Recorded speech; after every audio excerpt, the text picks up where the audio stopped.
दर्द कर तोड़ी दिल कौ हमारा देहिया के पंजरिया डंगरिया बड़ी दर्द कर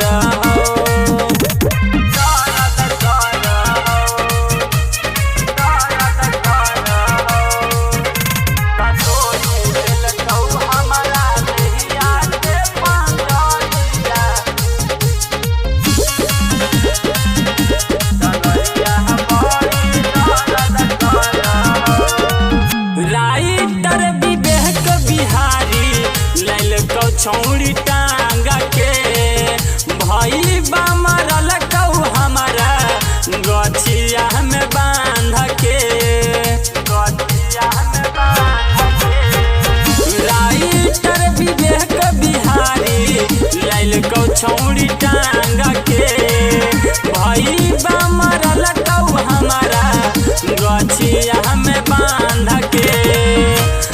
संतोष चौधरी के छीन ललकौ घरिया डंगरिया बड़ी दर्द कर तो छौड़ी चलल नहीं जा कौ डगरिया डंगरिया बड़ी दर्द कर जोगे छौड़ी कोढ़िया फुटतो तोरा बिना रिकॉर्डिंग स्टूडियो राहुल।